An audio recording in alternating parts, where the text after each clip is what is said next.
पहला ख्याल क्या था जिसने आपको संन्यास लेने का जो फैसला आपको कहीं ना कहीं प्रेरित किया? स्पोर्ट्समैन के लिए वो चीज को मतलब एक छोड़ना उसके लिए बहुत कहीं ना कहीं वो हैवी हार्ट होता है।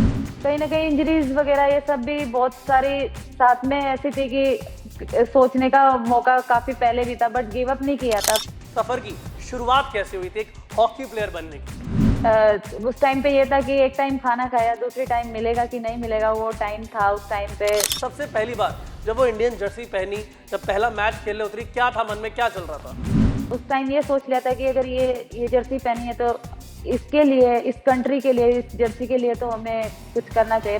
बहुत बहुत स्वागत है आप सभी का इंडिया टीवी में। आपके साथ मैं हूं प्रियांशु शर्मा और आज इंडिया टीवी में मैं आपकी एक ऐसी शख्सियत के साथ मुलाकात करवाने वाला हूं जो एक बहुत ही शानदार उदाहरण है कि अगर महिलाओं को सही मंच दिया जाए, सही तरीके से बढ़ावा दिया जाए तो वो क्या कुछ नहीं कर सकती और साथ ही भारत का नाम विश्व पटल पर रोशन कर सकती है लगातार कई सालों तक। मेरे पीछे आप तस्वीर यहाँ पर देख रहे हैं, नाम है वंदना कटारिया, हाथ में मेडल है और ये मेडल कोई ऐसा वैसा नहीं है, बहुत ही इंपॉर्टेंट, बहुत ही सहेजा हुआ मेडल है और बहुत मेहनत से आया हुआ ये मेडल है।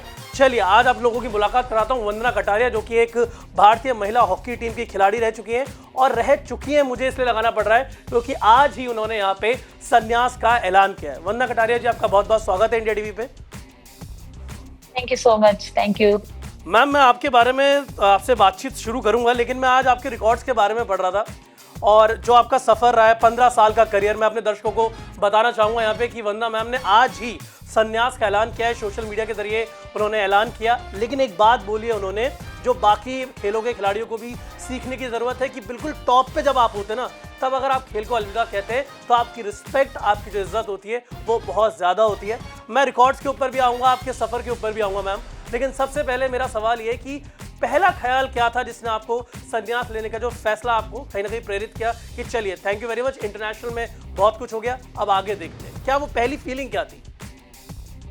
फीलिंग कुछ नहीं थी एक्चुअली। थोड़े टाइम से मैं भी इंजरी या कुछ भी ऐसे सब चल रहा था, बहुत टाइम पहले भी ऐसे मन में काफी बार ऐसे आता है। एक प्लेयर के लिए ये बहुत हार्ड डिसीजन होता है एक्चुअली, सोचना कि इतना लंबा कैरियर और इतना टाइम से हम लोग को खेलना हॉकी या कोई भी स्पोर्ट्समैन के लिए वो चीज को मतलब एक छोड़ना उसके लिए बहुत कहीं ना कहीं वो हैवी हार्ट होता है और वो उसे मतलब अलाउ नहीं कर पाते कि मैं ये कर पाऊंगा कि नहीं कर पाऊंगा। बट कहीं ना कहीं इंजरीज वगैरह ये सब भी बहुत सारी साथ में ऐसी थी कि सोचने का मौका काफी पहले भी था बट गिव अप नहीं किया था। बट इस बार ये था कि थोड़ा माइंड में आया कि नहीं, मतलब शायद हो गया है, नहीं होगा या कुछ भी ऐसे।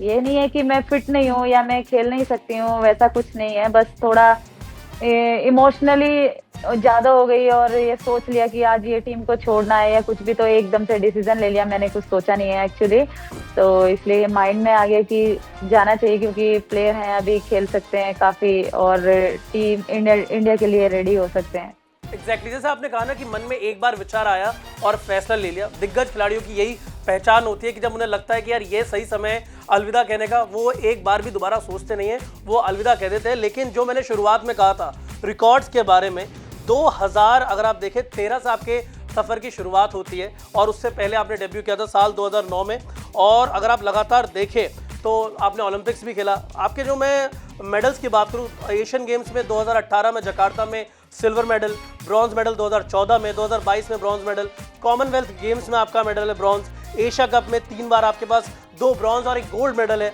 एशियन चैंपियंस ट्रॉफी की बात करें तो 2 गोल्ड मेडल, 2 सिल्वर मेडल। मतलब मेरी सांस चढ़ गई है बोलते बोलते, लेकिन जो आपकी एक ये लिस्ट है मेडल्स की, ये खत्म होने नहीं आ रही है। मैं सिर्फ ये जानना चाहूँगा कि पहली बार वो ख्याल कब आया था और इस सफ़र की शुरुआत कैसे हुई थी एक हॉकी प्लेयर बनने की? एक्चुअली मैं खो खो खेलती थी और मेरी जो सिस्टर है रीना कटारिया और मतलब मेरी अंजलि कटारिया, 2 सिस्टर थी, वो हॉकी खेलते थे। तो मैं एक दिन अपनी ट्रेनिंग खत्म करके मैं सोची कि मेरी ट्रेनिंग खत्म हो गई, तो एक भैया बैठे थे बाहर, सीनियर थे काफी, तो मैं उनकी हॉकी उठा के थोड़ा करने लगी। वो बोले कि तुम हॉकी अच्छा खेल सकती हो, तो फिर मैंने हॉकी खेलना शुरू किया। मैं हमारे यहाँ पे टीम नहीं थी तो मैं मेरठ गई, मेरठ जाके शुरू किया, वहाँ की टीम से खेला तो मेरी सिलेक्शन हो गई लखनऊ हॉस्टल में। तो लखनऊ हॉस्टल में खेलने के बाद में जब मैं शुरू किया था एक्चुअली, उस टाइम पे अभी काफी बेटर है, हॉकी ने बहुत कुछ दिया है, तो जो पीछे का वही मैं आपको बता रही हूँ अभी। तो ये है बिल्कुल। कि इजीली है कि 2 रोटी आराम से हम लोग खा सकते हैं बैठ के, और वो चीज इतना हॉकी ने एक रिस्पेक्ट और इतना सब कुछ दिया है। तो उस टाइम पे ये था कि एक टाइम खाना खाया, दूसरे टाइम मिलेगा कि नहीं मिलेगा, वो टाइम था उस टाइम पे।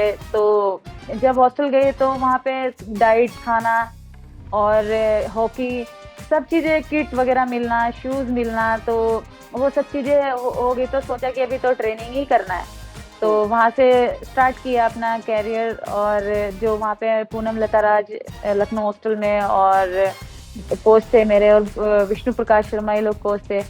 तो 2006 में मैंने लखनऊ हॉस्टल 5-6 में ज्वाइन किया था, और 9 में junior Asia cup, junior world cup खेला था उस टाइम पे। तो मतलब वो वहां से एक कैरियर की शुरुआत हुई थी। हाँ जी। जब पहली बार जो इंडियन जर्सी पहनने का मौका मिला था आपको, वो फीलिंग कैसी थी? और उसके बाद मैं 2020 पे भी आऊँगा, जो टोक्यो ओलंपिक्स थे जो 2021 में हुए थे, उसकी बात करेंगे। लेकिन सबसे पहली बार जब वो इंडियन जर्सी पहनी, जब पहला मैच खेलने उतरी, क्या था मन में, क्या चल रहा था?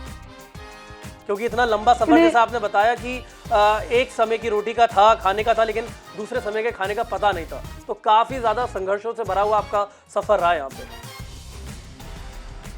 एक्चुअली जब फर्स्ट टाइम इंडिया की जर्सी पहनी थी, वो एक फीलिंग ना बहुत अंदर से, मतलब शेकिंग वाली थी, एक अच्छी फीलिंग वाला शेक होता है ना, वो था।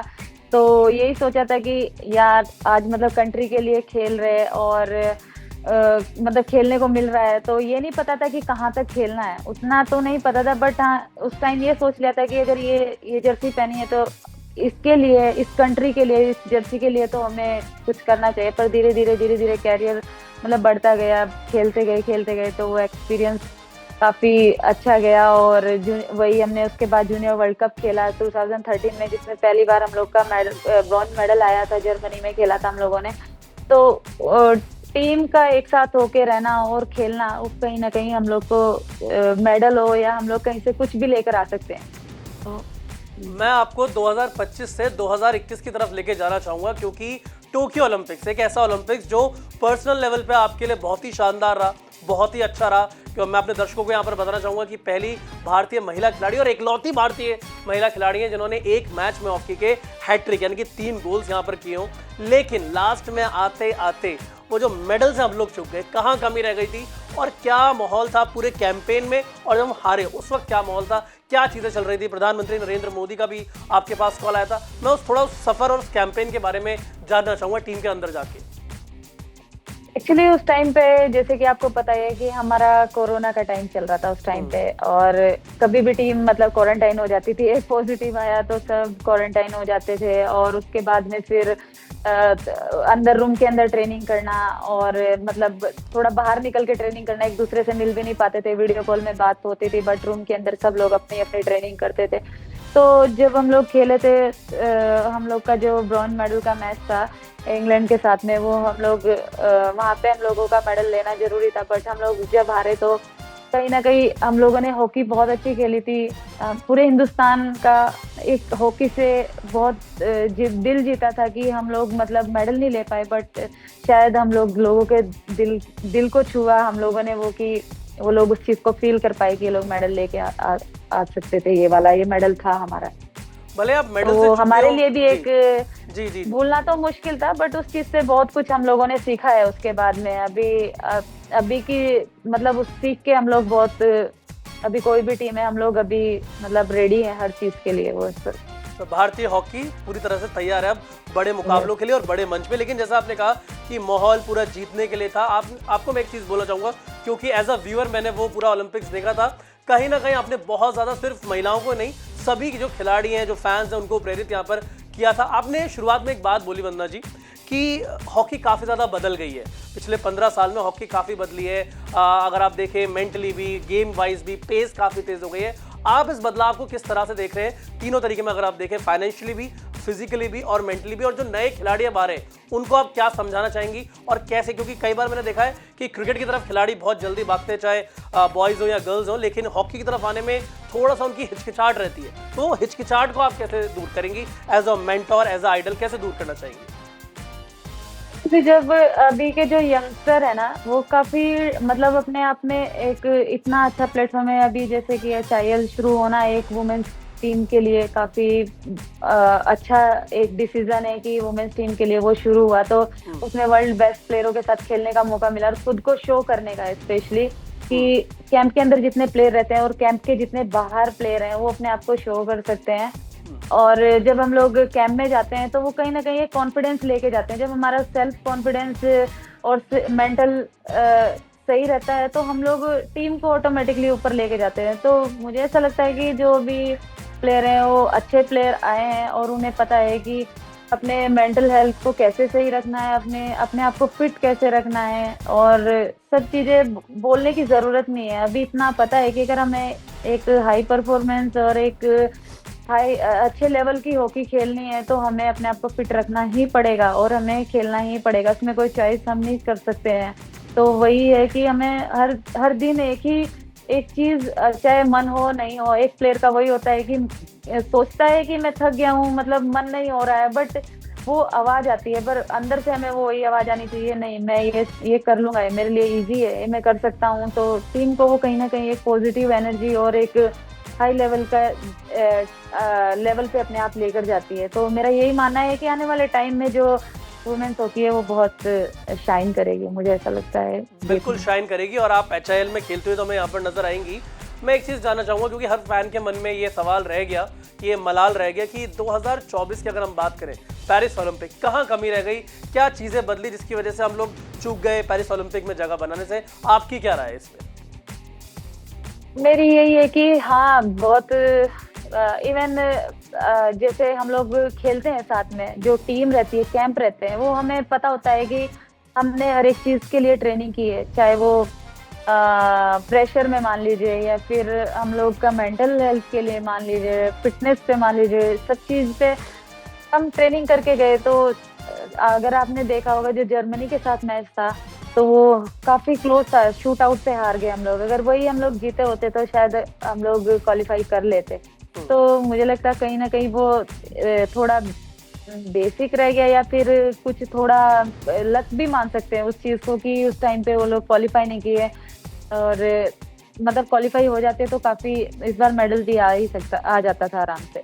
बिल्कुल सही बात है, जो थोड़ी कसक रह गई, लेकिन मैं उम्मीद करूंगा कि 2028 का जो ओलंपिक्स है वहां पर ये जो बट उसके बाद में काफी टीम ने बहुत लर्न किया है जी। तो वो चीजें हमारे साथ जो होता है, हम हार को याद रखते हैं बट उससे हमें सीखना बहुत जरूरी है। तो सीखते हैं और वो सीखने के लिए सबसे मतलब हमारे लिए अच्छी चीज होती है कि हम हार से एक्चुअली सीखना कैसे और उस स्ट्रेस को कैसे हमें पॉजिटिव में बदलना है। तो अभी वो चीज काफी अच्छी है कि टीम बहुत अच्छे से लर्न कर रही है उस चीज को।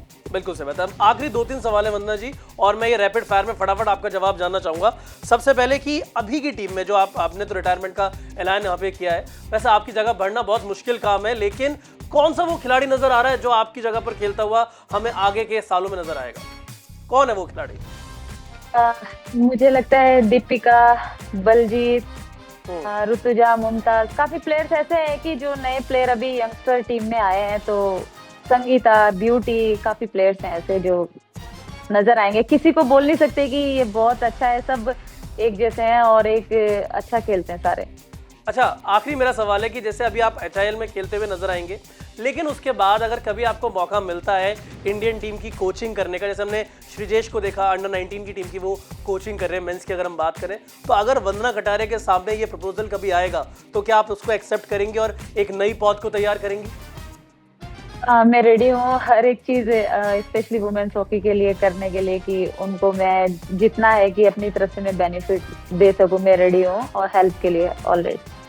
बिल्कुल, थैंक यू सो मच वंदना जी। उम्मीद यही रहेगी कि अभी आप HIL में लगातार शानदार प्रदर्शन करती रहें और जब HIL को आप अलविदा कहें तो जो मैंने जैसे कहा कि महिला टीम जो है उसको नई पौध को तैयार करने में आप हमारी यहाँ पे मदद करें और लगातार इस बार भले हम ओलंपिक में जगह बनाने से चूक गए, अगले कई सालों तक, अगले कई ओलंपिक्स तक हम लगातार जगह भी बनाएं और मेडल भी जीतें। इसी उम्मीद के साथ थैंक यू सो मच, आपका बहुत बहुत शुक्रिया, आपने इंडिया टीवी को समय दिया।